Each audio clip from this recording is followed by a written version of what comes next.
नमस्कार दोस्तों, मैं डॉक्टर मयंक चंदसोरिया आज आपको फिर से एक बार अपने मंच लाइफ केयर आईसीयू नमस्ते ज़िंदगी में आपका स्वागत करता हूँ।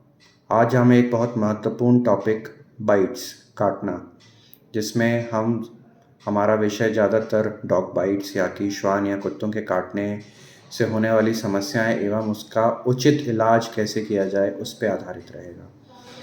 देखिए, जब भी हम किसी एनिमल या जानवर के काटने से पीड़ित होते हैं तो सब यही सलाह देते हैं कि आप इसके इंजेक्शन्स लगवाइए क्योंकि आपको रेबीज़ हो सकता है, और ये हम बचपन से सुनते आ रहे हैं। इसका कारण ये है क्योंकि जो रेबीज़ बीमारी है वो जानलेवा बीमारी है, 100% जान लेने वाली बीमारी है। अगर किसी को हो गया रेबीज़ तो उसको बचाना नामुमकिन है। आज तक की डेट में कुछ 1-2 केसेस ही हैं रिपोर्टेड जो कि रेबीज़ से बचे हैं, वरना ये बात बिल्कुल क्लियर मानी जाती है कि once a rabies patient it is next to impossible to save that patient. So हमारी प्रयास यही रहना चाहिए कि पहले तो हम जब भी ऐसे जानवरों के आजू बाजू रहें, सावधान रहें, और गलती से अगर कोई अटैक कर भी दे या काट ले या दूसरे प्रकार से चोट पहुंचा दे तो हम उसका उचित इलाज लें। सुनी सुनाई बातों से अपने उचित इलाज के जो लाइन ऑफ ट्रीटमेंट है उससे ना भटकें। ये बहुत इम्पॉर्टेंट है क्योंकि देखिए, जो वेस्टर्न कंट्रीज़ हैं, पश्चिम देश हैं, वहाँ पे कुत्ते से काटने से होने वाला रेबीज़ ऑलमोस्ट बंद हो चुका है, क्योंकि वहाँ पे एक तो अवेयरनेस बहुत ज़्यादा है, प्लस वहाँ सारे डॉग्स जो हैं, सारे कुत्ते जो हैं वो वैक्सीनेटेड रहते हैं। पर हिंदुस्तान की स्थिति वैसी नहीं है। अभी भी बहुत सारे आवारा कुत्ते हैं। आवारा से मेरा तात्पर्य ये नहीं है कि मैं कोई उन पे टिप्पणी कर रहा हूँ, बट उनका कहने का मतलब है जो कि घर से बाहर रहते हैं और जो वैक्सीनेटेड नहीं है। तो ऐसे श्वानों के द्वारा काटे जाने से बहुत सारे मरीज़, बहुत सारे लोग अफ़ेक्ट होते हैं। और अगर इनमें से कोई श्वान को या कुत्ते को रेबीज़ है और वो किसी इंसान में चला जाए और उसका सही तरीके से इलाज ना हो और उसको कुछ समय बाद रेबीज़ के लक्षण आएँ तो उसको बचाना बहुत मुश्किल होता है। स्टडीज़ कहती हैं, हमारे पास ये जब आप पढ़ेंगे तो पता चलेगा कि आज भी बहुत सारे जो रूरल एरियाज़ हैं, ग्रामीण इलाके हैं, जहाँ पे अवेयरनेस जो है, जानकारी ना के बराबर है। वहाँ पे बहुत सारे लोग आज भी रेबीज़ से पीड़ित होते हैं और उनकी मृत्यु हो जाती है क्योंकि किसी को कुछ पता ही नहीं रहता, ना ही उनको ये याद रहता है कि उन्हें किसी के द्वारा काटा गया था, और ना ही कोई वहाँ पे डॉक्टर या वहाँ पे कोई व्यक्ति इस चीज़ को पकड़ पाता है कि इसे रेबीज़ हो गया है।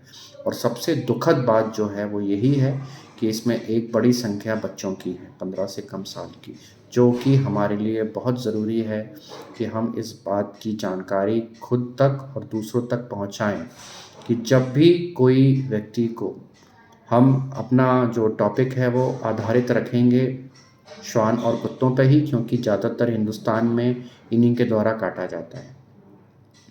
तो जब भी ऐसा कोई व्यक्ति को कोई चोट पहुंचती है तो हम नॉर्मली इस प्रकार की चोट को 3 श्रेणी में बांटते हैं: ग्रेड 1, ग्रेड 2, ग्रेड 3। सिंपल भाषा में ग्रेड 1 का मतलब है चाटना या अपनी लार को आपके शरीर से आपको छूना एक्चुअली। ग्रेड 2 में आपको स्क्रैचेस मार देना, नाखून गड़ा देना। और ग्रेड 3 का मतलब होता है बहुत सारी चोटें पहुंचाना, बुरी तरीके से आपको पीड़ित कर देना, काट लेना और पंक्चर कर देना। तो ये ग्रेड 3 में आता है। अगर ग्रेड 1 का पेशेंट है, देखिए 3 स्टेप्स बहुत इम्पॉर्टेंट है। पहली चीज़, जब भी ऐसी कोई डॉग जिसका वैक्सीनेशन स्टेटस हमको पता नहीं है वो आपको छूता भी है तो उस एरिया को बहते हुए पानी में 10 से 15 मिनट साबुन से या डिटर्जेंट से धोना बहुत इम्पॉर्टेंट है। ये देखिए, ये प्राइमरी स्टेप है। अगर ये अच्छे से किया जाए तो 70-80% चांसेस वैसे भी कम हो जाते हैं। और ये आपको तीनों ग्रेड्स में करना है, चाहे कुछ भी हो जाए। उसके बाद आप चाहें तो वहाँ पे आयोडीन या कोई भी दूसरी अ, अच्छा ऑइंटमेंट, एंटीबायोटिक ऑइंटमेंट लगा सकते हैं। ठीक है। दूसरा इम्पॉर्टेंट चीज़ है कि ग्रेड 1 में आपको अगर पता है कि आपका कुत्ता वैक्सीनेटेड है, जिसने आपको छुआ है या चाटा है, तो आपको वैक्सीन लेनी चाहिए कि नहीं लेनी चाहिए, ये डिसाइड आप खुद ना करें, एक बार अपने स्पेशलिस्ट से सलाह लें, क्योंकि इसमें कुछ कुछ संशय हैं। कुछ लोग बोलते हैं लेना चाहिए वैक्सीन, कुछ लोग बोलते हैं नहीं लेना चाहिए, जिसको हम पोस्ट एक्सपोजर प्रोफाइलैक्सिस बोलते हैं। लेकिन जब बात ग्रेड 2 और ग्रेड 3 की आ जाए तो इसमें कोई दो राय ही नहीं है कि जैसे ही आप उस चीज़ को साफ़ करते हैं, उस एरिया को साफ़ करते हैं 15-20 मिनट के बाद, एज़ अर्ली एज़ पॉसिबल, जितनी जल्दी हो सके आपको एक तो रेबीज़ की वैक्सीन लेनी है, जो कि आजकल सेल कल्चर वैक्सीन्स आती हैं, वो आपको तुरंत लेनी है, मतलब जितनी जल्दी हो सके। और अगर आप उसको तुरंत लेते हैं तो उसको 0 डे बोलते हैं। फिर उसके बाद 0, 3, 7, 14, 28 आपको इस दिनों के अनुसार ये वैक्सीन लेनी है, और इसमें बिल्कुल भी कोताही या नागा नहीं करना है। ये बहुत इम्पॉर्टेंट है। देखिए, ये सिर्फ दिन नहीं है, ये सारे दिन डिसाइड किए गए हैं कि जो ये वैक्सीन के बाद आपके शरीर में एंटीबॉडीज़ बनने में कितना समय लगता है और वो प्रोटेक्शन कब से देना चालू करती है। और ये बीमारी मैंने पहले भी आपको ऐसा बताया कि इससे बचना नामुमकिन है अगर हो गई तो इसलिए अपने वैक्सीन के स्टेटस का ध्यान रखना बहुत ज़्यादा ज़रूरी है। अगर कई बार आपका दिन मिस हो जाता है तो भी आप अपने स्पेशलिस्ट से सलाह लेके अगली वैक्सीन और के बीच में जो छूटी हुई वैक्सीन है उसको ले सकते हैं, लेकिन इसका दिन आपको आपका स्पेशलिस्ट ही बताएगा। कई बार आपको सीरो टेस्ट कराने पड़ते हैं कि मतलब आप अच्छी कंट्रीज़ में हैं, अगर आपके शहर में होती हैं तो आपने जब वैक्सीन ली है तो क्या आपके शरीर में टाइटर्स एंटीबॉडीज़ बनने लगी हैं रेबीज़ के ख़िलाफ़, तो वो भी टेस्ट करा के आप देख सकते हैं।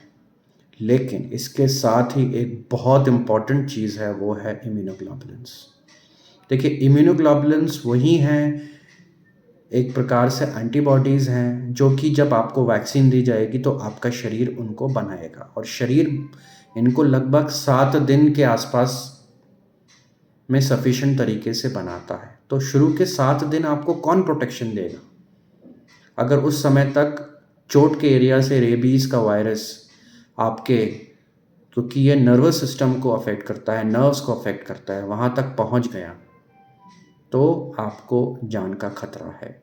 इसीलिए ग्रेड 2 और ग्रेड 3 में इम्यूनोग्लोबुलिन्स लेना भी बहुत इम्पॉर्टेंट है। इम्यूनोग्लोबुलिन्स एक्चुअली एंटीबॉडीज़ हैं जो कि प्रिपेयर्ड आती हैं, एक्वाइन भी आती है, ह्यूमन भी आती है। बेटर होगा कि आप ह्यूमन ले लें, इसमें डोज़ कम लगती है, 20 यूनिट से लेके 40 यूनिट्स पर केजी।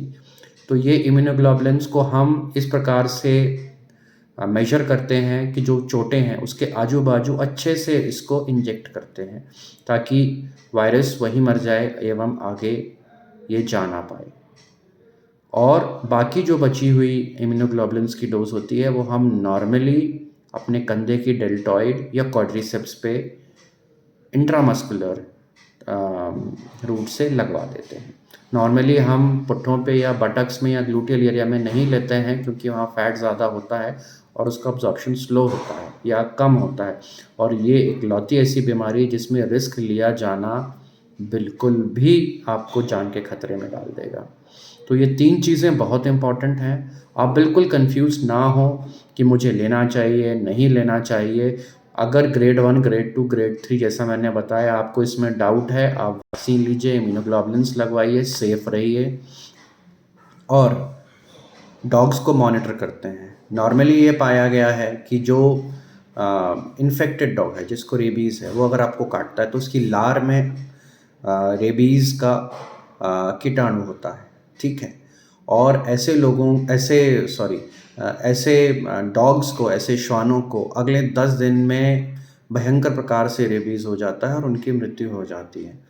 तो ये भी एक तरीका है कि अगर उनकी अपन 10 दिन तक डॉग्स को मॉनिटर करें, अगर उनको कुछ नहीं होता तो उम्मीद कम रहती है कि आपको शायद रेबीज़ की बीमारी से आप काफ़ी सेफ हैं। लेकिन अगर उसकी मृत्यु हो जाती है तो और भी आपकी ज़िम्मेदारी बढ़ जाती है कि आप अपना ट्रीटमेंट निरंतर वैक्सीन्स वगैरह बिल्कुल लें, बिल्कुल उसमें भी किसी प्रकार का नागा ना करें, क्योंकि फिर आप दिक्कत में आ सकते हैं।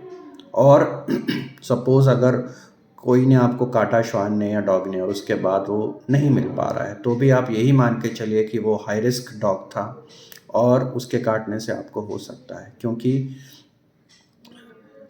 हम यही बचपन से सुनते हुए आ रहे हैं कि prevention is always better than cure. आपकी शुरुआत से ही जो आप प्रिकॉशंस और ट्रीटमेंट ले लेंगे, बाद में होने वाले किसी भी अनटूवर्ड इवेंट से, कोई भी दुर्घटना से आप बचेंगे। तो वो चीज़ हमको अपनानी चाहिए। वॉशिंग, जैसे मैंने बताया, साफ़ करना बहुत इम्पॉर्टेंट है। मतलब इसको भी बिल्कुल अपन को लाइटली नहीं लेना है। और कोशिश करिए कि जो लार है वो आपके शरीर के उन हिस्सों से, जैसे कि लिप्स है, आँखें हैं, या कोई चोट के हिस्से से दूर रहे जब आप साफ़ भी कर रहे हैं या कोई दूसरा कर रहा है। वो ग्लव्स पहने, क्योंकि हो सकता है ये आपसे किसी और में चला जाए। ये सारे प्रिकॉशंस रखने बहुत इम्पॉर्टेंट है। दूसरी एक इम्पॉर्टेंट चीज़ कि हम डायग्नोस कैसे करें। पहली चीज़ तो भगवान ना करे जीवन में किसी को इस बीमारी से पीड़ित होना पड़े। लेकिन अगर कोई सिम्पटम्स दिखा भी रहा है, तो दुर्भाग्यपूर्ण बात यह है कि ये इतने विचित्र सिम्पटम्स दिखाता है कि ज़्यादातर लोग इसके बारे में डायग्नोसिस ही नहीं बना पाते। नॉर्मली 2 प्रकार की रेबीज़ होती हैं, एक फ्यूरियस, एक पैरालिटिक। फ्यूरियस में इंसान उत्तेजित हो जाता है, गुस्सा हो जाता है, छटपटाता है। फिर धीरे-धीरे उसको पानी देख के भयंकर टाइप के स्पाज़्म आते हैं, उनकी साँस रुकती है, या एरोफ़ोबिया हो जाता है। पहले वाले पानी को देखने पे तकलीफ़ होने को अपन हाइड्रोफ़ोबिया बोलते हैं। और अगर कोई पंखे की हवा उसके ऊपर आती है तो भी उसको गले में तकलीफ़ होती है, साँस नहीं आती है, मसल्स जकड़ने लगती हैं। और होता यही है कि किसी दिन इतनी ज़्यादा मसल स्पाज़्म में चली जाती हैं कि उसकी साँस रुक जाती है, वो साँस नहीं ले पाता और उसकी मृत्यु हो जाती है। दूसरा होता है पैरालिटिक, जिसमें मांसपेशियाँ शिथिल हो जाती हैं, नर्व्स डैमेज हो जाती हैं, और अल्टीमेटली उसमें भी मृत्यु ही होती है। तो देखिए, एक बार हो गया तो फिर बचाना बहुत मुश्किल है। इसलिए बेहतर ये है कि आप अपनी सुरक्षा खुद अपने हाथों में रखें। अगर आपसे कोई पूछता है, क्योंकि देखिए मैंने भी बहुत लोगों से, हम बात करते हैं, सजेस्ट करते हैं, बट सबको लगता है अरे नहीं छोड़ो ना, कुछ नहीं होता, कुछ नहीं होता। बट नहीं, जब होता है तो फिर कुछ नहीं हो सकता। इसलिए बेहतर है कि आप मेरे वीडियो को अच्छे से सुनिए। मैंने बहुत बेसिक बातें बताई हैं। अगर आपको ऐसा कभी कोई तकलीफ़ हो तो आप और अधिक जानकारी के लिए पढ़ सकते हैं और अपने स्पेशलिस्ट के पास जाके उससे ट्रीटमेंट प्रोटोकॉल समझ के उचित ट्रीटमेंट ले सकते हैं। आज मैं फिर आप सबको यही बोलूँगा, अपना ध्यान रखें, स्वस्थ रहें, खुश रहें, और अपने और अपनों की सुरक्षा आपके स्वयं के हाथों में है। धन्यवाद। नमस्ते ज़िंदगी।